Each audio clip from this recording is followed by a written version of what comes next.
Hey guys, good evening. If everybody come on in and sit down. Yes. Over there where Amy and Ginny are talking.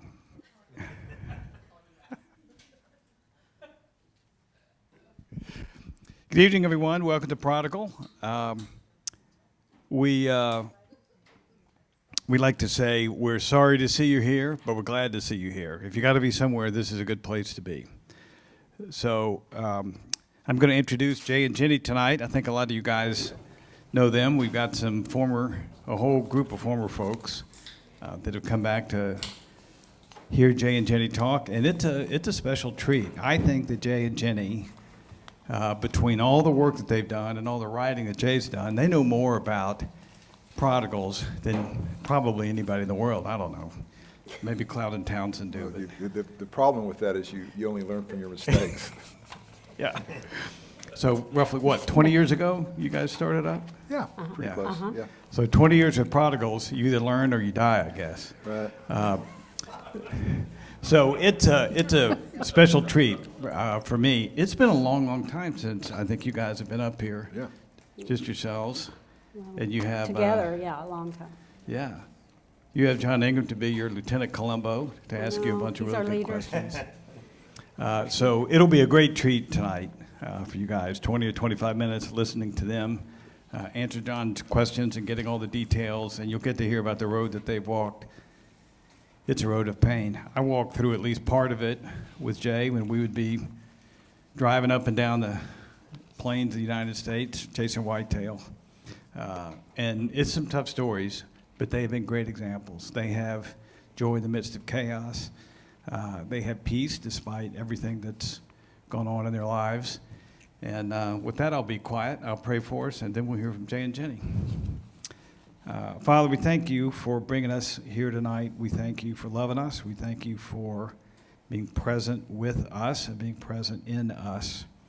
And we're thankful how the Spirit has guided and directed Jay and Ginny all these years, so many years, so much faithfulness, so many talks, so many meetings, so many lectures, so many sessions, all the writings, and you have gifted them enormously, and they have been a gift to thousands of people that have come here, and then that is multiplied through those people to countless numbers. And we're so thankful for them, and we're so thankful for you. Thank you for loving us. We pray this in your Son's name by the power of the Spirit. Amen. Amen.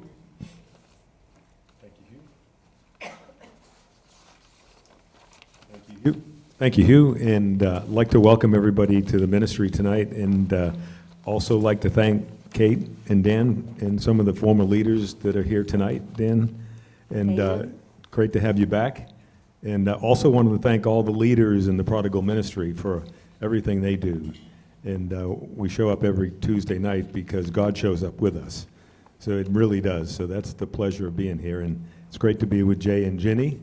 And we're going to have a discussion tonight on boundaries and consequences. Jay, the first question I have for you is why boundaries are necessary? Yeah, like what is, you explained a little bit about what's life look without boundaries and one that has boundaries. And so I'm going to try to keep this short because I think there'll probably be some questions. And so my problem is, what I'm leaving out, and so there's 20 lectures over every one of these questions, so, but I would just say that what hit me, as John sent these questions over a little bit, is just a life without boundaries just looks incredibly stressful. And to me, if I could say anything else about that, is that I just think it seems like you're overwhelmed. It feels like you're isolated and no one understands. When in fact the whole issue is yourself by not getting those. You feel victimized and you can't really figure out why that's the case. And I think your life looks and feels inefficient. And I think that the sadness of that is that I think eventually people don't want to follow anybody. You can't be a great leader if you don't have any boundaries because it doesn't look like you have a purpose. We're going to talk a little bit about that later. So, and I think when you do have boundaries, we're going to talk about it a little bit later. You learn how to say no and how to set those. And I just really like to follow people who I think are setting boundaries, and I think that it's attractive. And so, in a nutshell, that's it. I could go on and on, but to me, that's what popped into my mind at the start. If you look at sports, there's boundaries. If Totally. you look at a football field, there are boundaries there that, Yeah. in baseball and anything else, there are boundaries that are set. Yeah. You know, I was just thinking. Even with replay, like last night, it's just very controversial boundaries. If But you the look point at is, the 2-4, responsible 2, responsible 4, basically with boundaries and without boundaries. right, Because basically boundaries are what am I responsible for, what are you responsible for? So the chaos, the, stress, all that is a life without boundaries, right? yeah, exactly. Well, yeah, I'll talk to, that Am I reminds wrong? me something. No, you're correct. I'm Yeah. open to criticism. No, it's great. So Jenny, here's one. Boundaries is love, not meanness. We often think boundaries are mean, but they are truly loving.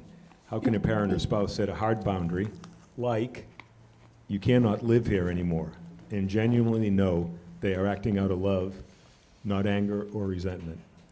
Yeah, I'm gonna answer this by telling you a little story, a personal experience that we had. Jay was hunting, it was probably a September, and we were not in a good place with our son, so I was home by myself, and I think I had texted him, just kind of, love you, I love you, thinking about you, whatever. And then he said, can I come by and talk? And I'm here by myself, and like I said, I don't think he's in a good place. He was divorced and by himself on his own with a dog. And of course, my thinking was, oh yes, because I always thought, well, he just wants to come by and say, I can't do this anymore, Mom. I'm so sorry, forgive me. And so I said, yeah. Still waiting on that one. Yeah, come by. And so he did, and he basically broke into tears and was in a desperate way, had no place to live, got kicked out of his apartment, and it would have been really easy for me, I have empty bedrooms upstairs, empty beds, to say, you can stay here. But I didn't trust him, and I had to keep the boundary that we had, and so I did not. I said, well, you can't stay here. And I think the good thing is he didn't even question that, because he just kind of acted like, yeah, I know. So that made me think, he knew the boundary was there, but, he's trying. Anyway, I did give him a couple of nights somewhere and then said, you've got to figure out. After that, you're on your own. But I think he respected that boundary, and I didn't feel mean. I didn't feel mean at all. I felt responsible because I think it was the right thing to do, because he was reaping what he sowed. He actually lost his apartment because he wasn't paying his rent. So, just irresponsibility. So that was loving, and it looked mean.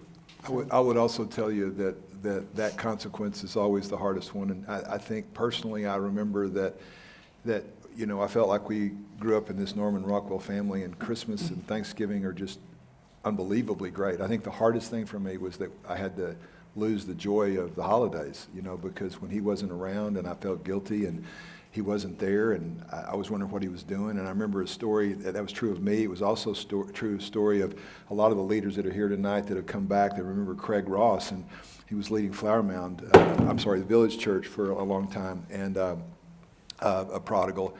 And I remember when he and his son got up on stage one time, he was talking about the Thanksgiving where his son wasn't there, and his stomach, there was a pit in his stomach, and he all he could think about was his son out there, but he told him he couldn't come to Thanksgiving. And then his son got up on stage and said, that was the night I was walking around downtown Dallas, and I came to the end of myself and finally said I'd go to rehab. And the point was, I've never forgotten that story. It's like, you just don't know what God's doing. And I see a lot of shaking heads out there, and that's how and I would tell you that what you did when I was away, I just don't believe. Remember when we used to meet with people before Prodigal, we would have dinners, we would weep, we would say most of the same things, but we would do it for a season and go on to the next couple, and people kept saying, I fall away. And I need something every week where I can touch and learn on that. And I think the ministry here, 20 weeks, 24 weeks, whatever the program is, that kind of thing, processing this curriculum in community, gets you to the point that if your husband's gone and your son's crying and weeping and doesn't have a place, you can say you can't stay here, which ultimately is loving. Is loving, yes. Yeah. Jay, for you, your purpose determines boundaries. Yeah, I wrote that down just a second ago because we were talking about what a life looks like with boundaries and without boundaries. And I would say that in terms of leadership, I always say, the most important thing, when I'm lecturing about business, the medical business, which I'm doing a lot these days, I always ask the crowd, what is the most important thing to your successful business? And it's true if it's medical business. It's true if you're a Fortune 500 company. It's in a book called Essentialism. I've quoted here a million times. But it's also true in your home. It's also true in your home. And there's all kinds of guesses, but a few people get it, but not many. And it's clarity of purpose. Clarity of purpose determines a successful business. And that means happy employees. You measure it in three ways: happy employees, happy customers, and financial success. And I would say that's how we measure it in our family. Happy family. It's clarity of purpose. In this house, it's like God says. In my house, there's room for all of you, but here are the rules. And anyone's welcome to enter. But if you don't follow the rules, you're out. You're going to have to walk 40 years in the wilderness or whatever it is. But you can't come in here. And so I think that purpose is the most important thing. And that's why it's not just an exercise to have people write down their purpose. We use it. And like if you buy your kid a car after they've stolen from you 2 weeks before, rather than saying, have you lost your mind? I say, hey, let's go back and look at your purpose, because let's make sure that lines up. And you just come back to that purpose. And I think it starts with making sure you know what you want to be about, and that really helps you define boundaries, because it's kind of like when you made that call, it was to glorify God, and you had already worked through what our boundaries were supposed to be, and by being disciplined and obedient, you were glorifying God in that moment. So they tie together, in my opinion. Yeah. I think you're giving me probably more credit than I deserve, but I didn't want him to stay at my house either. All right, Jenny, are boundaries biblical? Allowing God's discipline, right? For someone who feels guilty watching their loved ones suffer the consequence, how do we shift our perspective from seeing this as a punishment to seeing it as allowing God's necessary discipline? It's obviously biblical because it is Galatians. It's the reaping and sowing. 6-7. 6-7. You reap what you sow. You sin, and that's fine, but you are going to have to suffer those consequences. So discipline is suffering the consequences. I think punishment is paying the price. And I think I read somewhere that punishment looks backward, like you got to pay for your past. Discipline looks forward, learn from your mistake. So I think that's what the reaping and sowing, and that's boundaries, because what do we get from boundaries? It teaches responsibility, and that's the difference. But God says He disciplines those He loves. So I think that's just a model for us as parents, and for how we discipline is that, and just it's the paradigm shift of it is loving. It's not mean. It's loving. I have to say, Jeannie Schwarzentraub, I love what she said. She calls enabling disabling. She said, I wasn't really enabling, I was disabling my son because she didn't like the word. She didn't want to be any mistake about it. It's disabling. So it's disabling. And I think it's a great word, because you're just keeping them from learning to be responsible. So, yeah.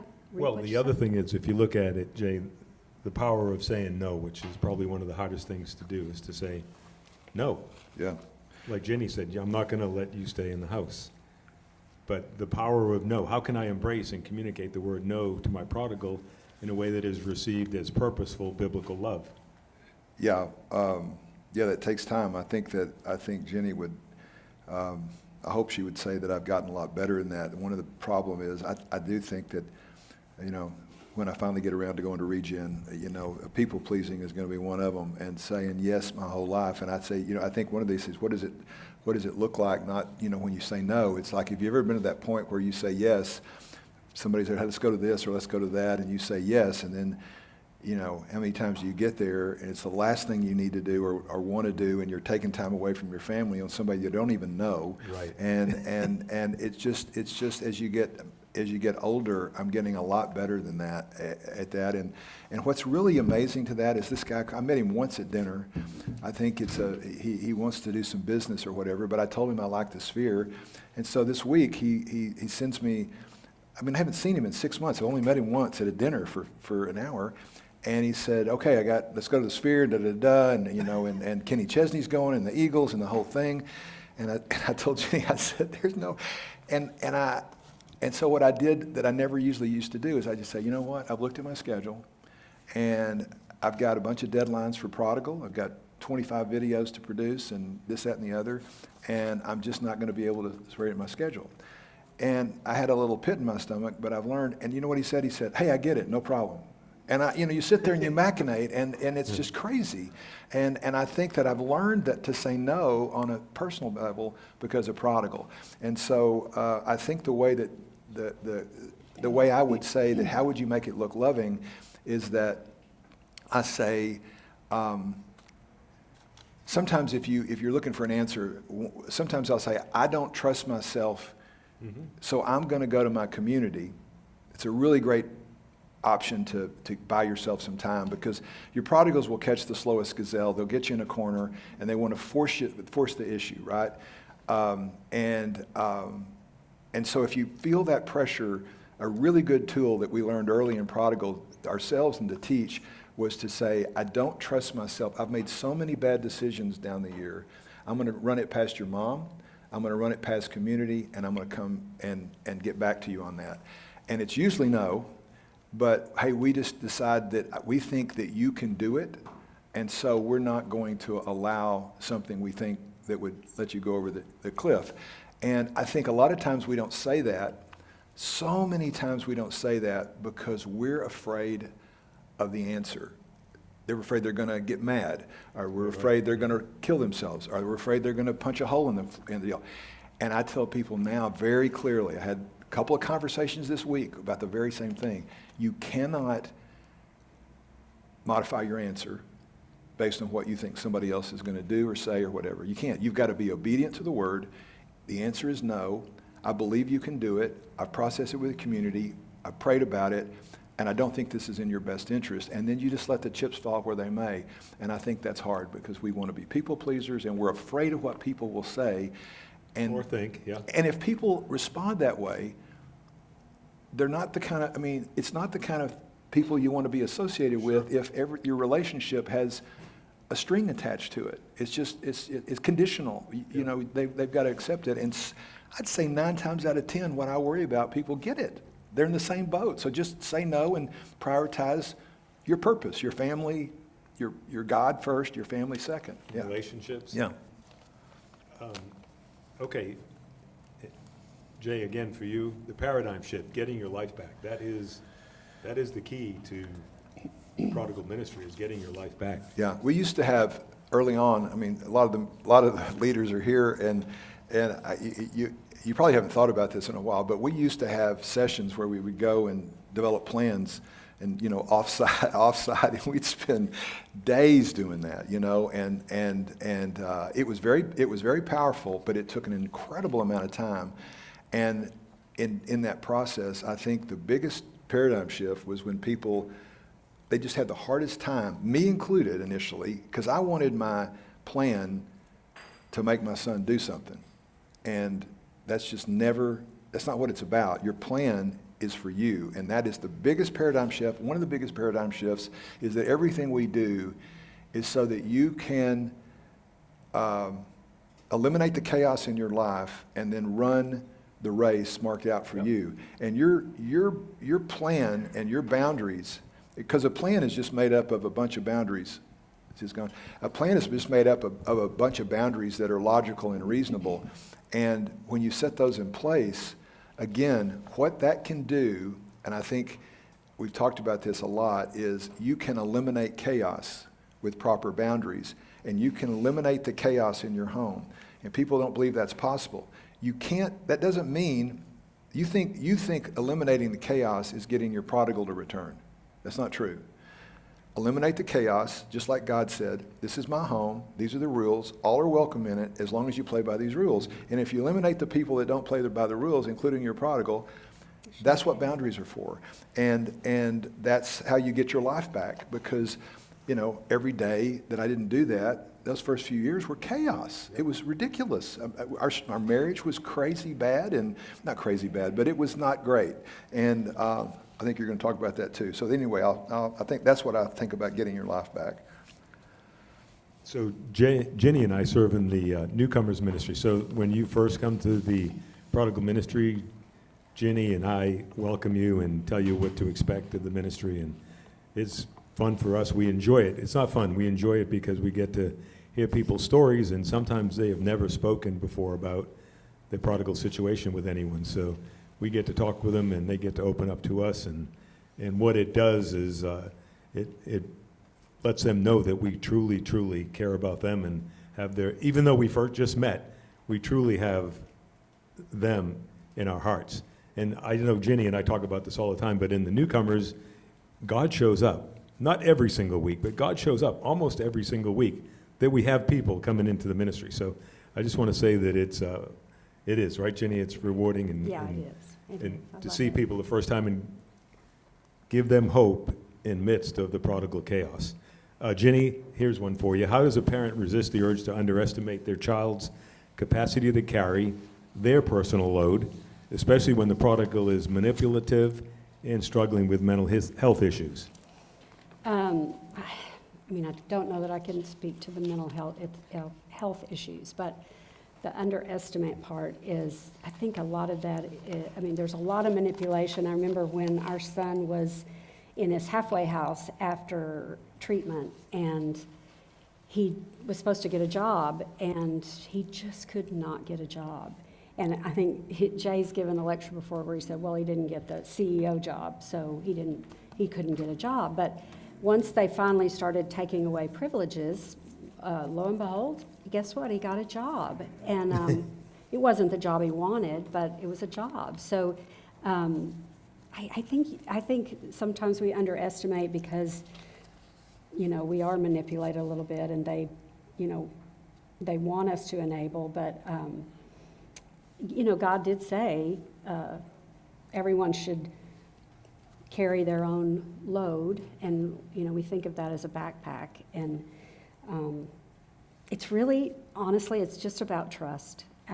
We just trust and give it to God. And we trust, but 9 times out of 10, again, they can do, I would say across the board, they can do more than you think they can.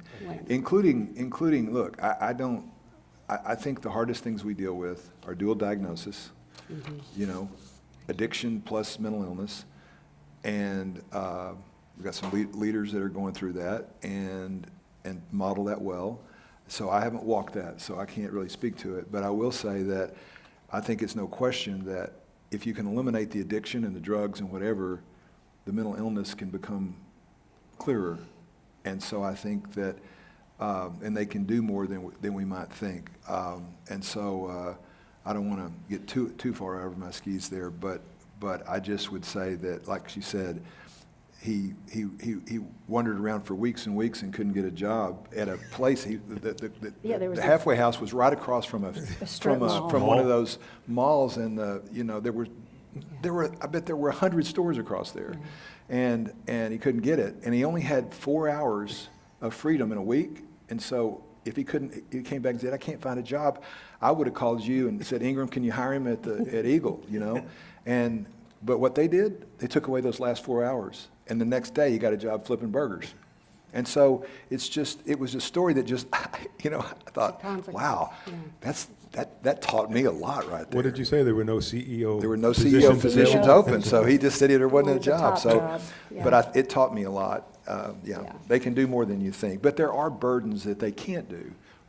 It has to do with the way he uses it in Galatians 6, and one's a backpack that we can help others, and then there's burdens where people need to come around and help us, and that's why it takes community to try to figure those two differences out. There is a difference. Ginny, unifying front, right? The prodigal always catches the slowest gazelle, the enabler.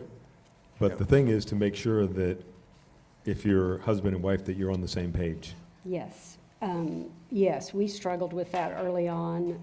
When our prodigal situation was just starting and it was pretty chaotic, Jay was traveling a whole lot. So I was there trying to do it myself, and we'd be on the phone and he'd get mad because he didn't really think it was as bad as I said, you know. So I'm going, well, I think it is. Well, I don't think it is, you know. So that's, you know, I say it.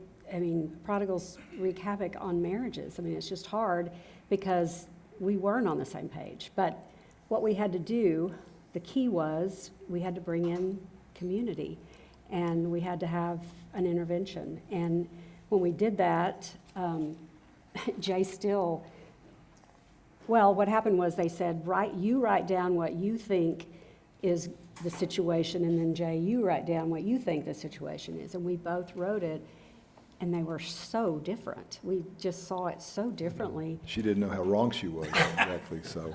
So we had this intervention, and you know, there's no truth. Our son's not telling the truth, and he's still, you know, downplaying all that he's doing, how much he's doing of this, and so we all finish. We break, and Jay's like, "Hey, I think that was really good. That was good," and everybody kind of looked at him and kind of, "What? You know, yeah, that was good," and we went, "No, it wasn't good." And I mean, that's really what it took. I mean, everybody was in agreement but him. And he just said, to his credit, he said, I don't trust myself. I can't make a decision for my son, you know, who I love and want this to be okay, without community. So that was huge. And once we got together, you know, on the same page, and we started doing it differently, our marriage was better, the whole situation was better, and he wasn't the weak gazelle anymore. And I would say that, you know, when we were meeting people individually, and sometimes people that are new to groups, you know, it's just natural to just talk about the prodigal chaos. But we learned, Ginny and I learned early on, you know, because our marriage, you know, we've been married 47 years, and I joke around a lot about our marriage, but it is unbelievable blessing, and I've been married way over my head for so many years. But I will tell you that those prodigal years were the most stressful we had. Yeah. Without question. I just didn't want to have a prodigal. I didn't have time to have a prodigal, and she was saying we have a prodigal, and that was a problem for me. And so I think that when people come in as leaders, if y'all are leaders, or if you're in your group and you're, you know, we're talking about your prodigal, we want to know about the prodigal. You know, we do. But the point is, we want to get past that and say, how's your marriage? I've asked that question, I don't know how many 100 times in a group, and all of a sudden it's just, their whole demeanor changes, and they're going, yeah, that's really the issue. I'm not sure we're not going to get a divorce, or whatever, or how are your finances, or how are you doing? I mean, that's what prodigal's really about, is to look beyond that. And so that's a great question. And marriages and relationships suffer. You know, job, I'm sure your job at work suffers, that kind of thing. Yeah. And the prodigal can see the weakness, and they can see who is the weakest gazelle and who to go to get what they want, because they're manipulators. One final question for Jay and Ginny, and then we'll take some questions if anybody has questions. Can you give us an update on your son and his prodigal journey and your prodigal journey? Yeah. So we have had kind of a good paradigm shift in that for several years, really just until the last 2 years, we, had to do separate Christmases. My daughter didn't want to be with him. It's a lot of, just some, I can't say all of that. Well, I think we can. Anyway. I would just say that we had all this chaos, and then it culminated in, I think all of you know, but it was like everything blew up. Divorce. Our grandchild, passed away, and he was just absent in all that, and that was just incredible amounts of pain and it's inexplicable. And it created this incredible rift. And I remember I'm going to let you finish in, but I think this is really important for everybody to hear, because we don't talk about this at Prodigal about adult children a whole lot, right? Mm-hmm. And Hughes encouraged me that, the way it was different, right? And so I think that's why I really wanted to make sure we got to this question tonight, because I remember I was walking, again, there's a theme here I'm not liking, because she was calling me hunting again. And so I remember right where I was on the road, I was walking along and I got cell coverage, and she said, I want to go, I really feel like I need, it's good for both of us to be alone occasionally and process things. And she said, I really think I've got to go to a counselor. And I grew up in a family where, that was defeat, and so, and I said, well, I remember what I said, I don't need a counselor. I'm good. Oh, yeah, he said, I said, I don't need that, I don't but it's need, I don't good need for a you. counselor. That's good for I'm you, good but with I it. don't need it. I'm good with it, but if you need to do that, Okay. for our granddaughter, great. And she said, it's not my granddaughter. No, that's not true. She I said, went for it is 3 my things. granddaughter, but it's more than that. She opened the eyes to the fact that, we've got grandchildren, and he's remarried, and we've got, He was about to have another child. 3 things. I said, I'm going to the counselor because grief. I was grieving the loss of my very first grandchild that I was very, very close to. She died when she was 7, 3 years ago. And then I had just had some really bad back surgery that left my body kind of deformed. And that was really hard, just a big shift. And then Hunter, my son was remarried, and he was about to have a baby, but we didn't have a relationship. So how was I going to have a relationship with my grandchild if I didn't have a relationship with the parents? So the counselor helped me see that what I think what I wanted was kind of a pound of flesh. Like I asked forgiveness, own your stuff. It was kind of like, I'm not breaking until this happens. Mm-hmm. And she kind of led me in the way of, you can wait for that. You may be waiting a long time, and it really may never happen. He might not even be capable of doing that. Or you can just love him. And I just said, I think we're going to go that route. And so. And that didn't mean we enabled him. No. We never gave him any money. We never gave him any enable. shelter, but we reached out and we started communicating bit by bit.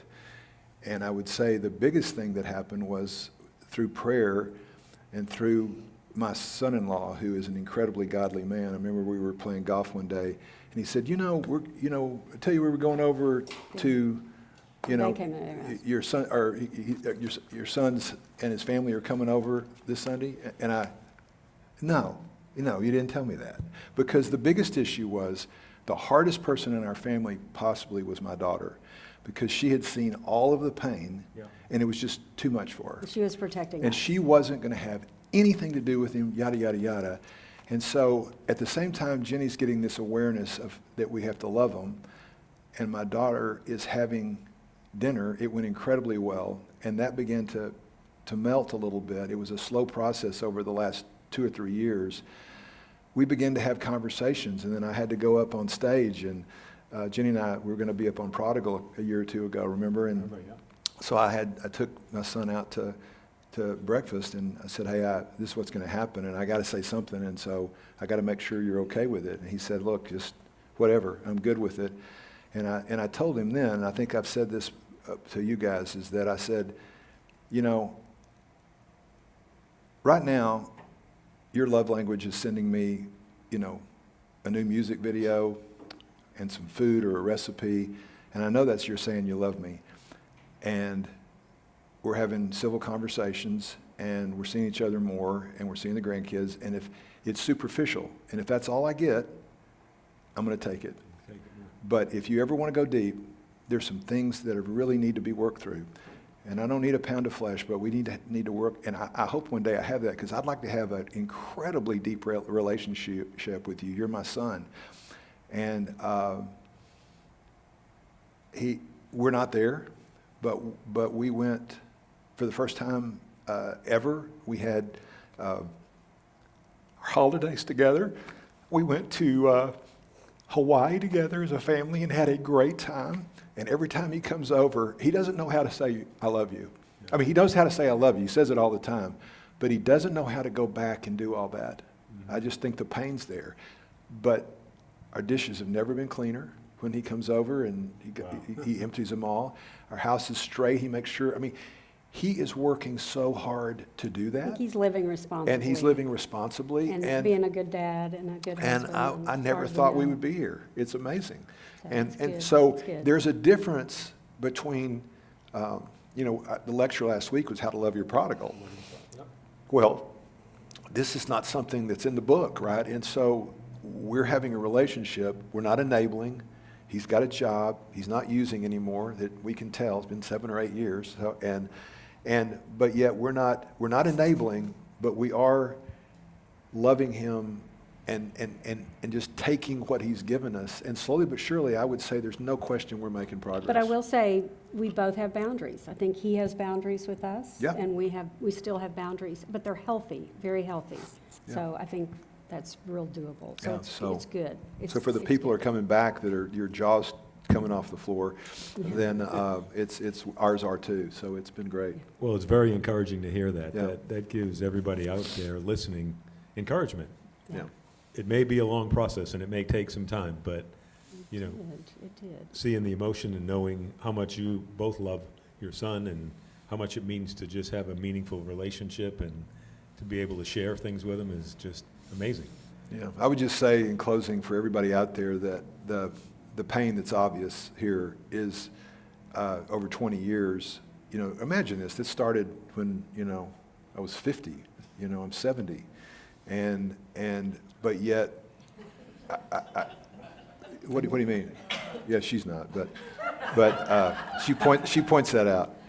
But the point is I don't even know if I had to do it over again.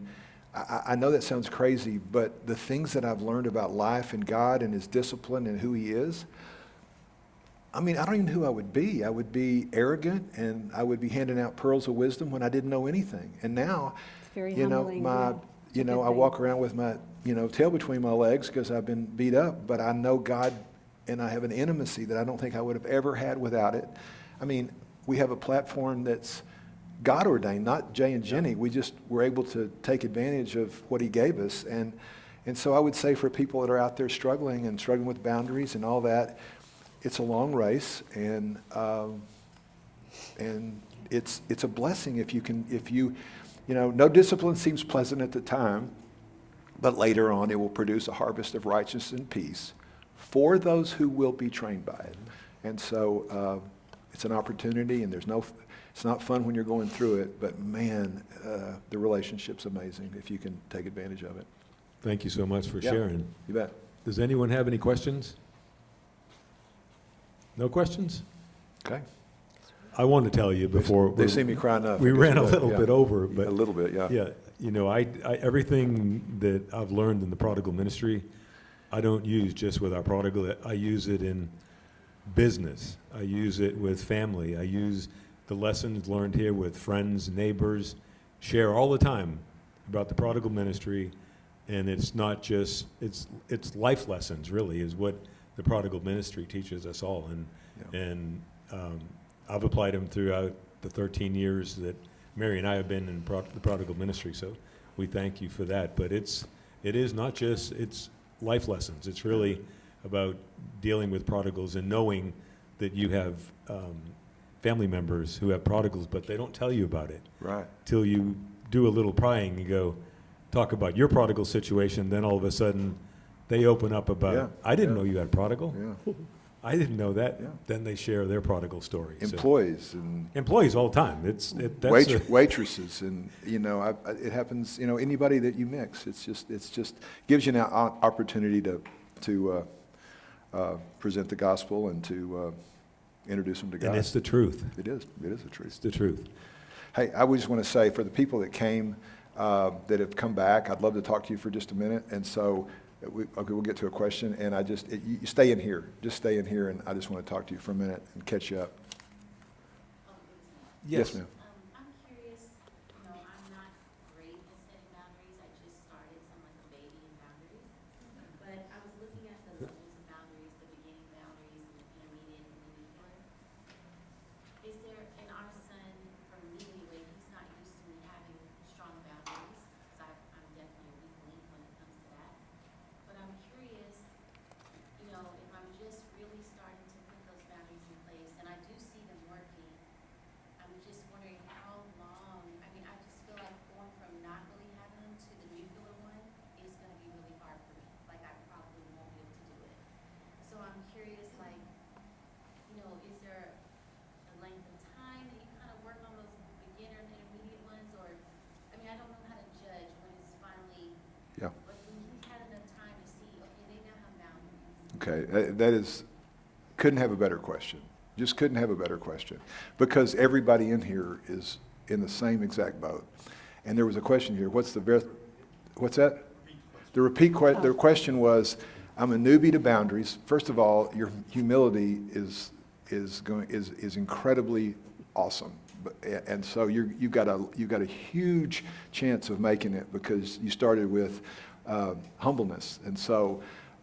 And we all are like that. Nobody's good at setting boundaries right off the bat. And so you may not like my answer, but I think that I thought about it, because you said, what's the first boundary? And I went, every situation's different in terms of what your first boundary is. I think if you have a relationship, I think the first boundary I set was, you're going to respect your mother, and we're on the same page. And that was the very first, rule. That the thing they saw different was, they're not going to get between us, and we're going to talk about everything, and it's going to be a common thing, which is a really important thing. But what I would tell you is, remember the guy I told you, Craig Ross, just a minute ago, that had his kid walking around the street? He was in Ginny's group, and he went through this cycle when it was 20 weeks at least 4 times, and he was brilliant. He's leading the village church.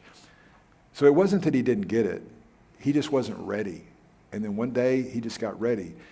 And I think the problem with setting a little boundary, people say, I'm just going to start with this one, and you come up with this plan. And what I'm going to tell you is, when you take away their phone, they're going to fight back. And it's going to go to the next thing. Like, I'm going to take away your car. And then it's going to the next thing. And we would have things, the nuclear consequences is having them on the street. And if your kid's a minor, then that's not an option now, but when they get to be an adult, it is. And so you have to be ready for the worst consequence and the strongest boundary from the start. I don't know of a way to put my finger in it. And the way to get there is, you've got to get to the point where you know him and trust him, so that you can go all the way, because they're going to push you all the way really quickly. So I would say, keep going through like Craig did. Don't let them push you around. Do everything you can, and then when that time comes, there's a whole thing coming up on the new sheriff in town in a few weeks, and it's going to tell you when you're ready. And if you say, I can't do it, after the laying your Isaac down, I can't do it, I'd say, I'll see you next semester. And you just keep working on it until you know God and you trust him, and you realize, I've got to give him to God or her to God. And at that point, you're ready. Because I don't know how you do a little until you're ready to go all the way. Because they're going to push you all the way, because they're brilliant at it. Does anybody? Yeah, I don't know of another way around. John? So do you mean that when you're putting the boundaries together, you have them, take away the phone, take away the Wi-Fi, whatever, including you're going to get kicked out of the house. You have the whole thing set up, but you don't necessarily kick them out on day one when they... No. I'm just saying that every time we did those plans, when we go out with people and we'd have a plan, their plan would be like this, and it just needs to be like this, just a few little simple things. But what was amazing is how fast we went to DEFCON 3 when you just thought it was going to be the phone thing, and they're just trying to fight back. I just think you have to be ready. So I love, if I was counseling you, I'd sit down and say, this is what I'd like to do, but what happens if they do this? And then what happens if they break this? And what happens if they break this? Because everybody in here knows that can happen much quicker than you think it's going to happen. And I just think you have to be ready for that. And that's what a plan is. And I don't know how you do that unless you really trust him fully. And when you trust him fully, you say, hey, I'm sorry for the way that I've done this. I haven't loved you well. There's a new sheriff in town, and I've cried wolf so many times, and I've gone back on my word. It's not going to happen again. So forgive me for being a bad parent. And they've not heard that. But you can only do that once. So be ready. Does that make any sense at all? You don't have to get there 3 weeks after you come to prodigal. That's a mistake. But just process that with your leaders, because it's a complicated question, but it's a great question. Go ahead. Yeah, okay. When you say trust him fully, do you mean trust God fully? Yeah. Trust God fully. Yeah. You don't. Yeah. The worst thing you can do is trust them fully. The worst thing you can do is trust them fully. Yeah. Thank Any you, other Kay. questions? Rhonda? I'm curious what boundaries your prodigal has for you. It's a great question. Yeah.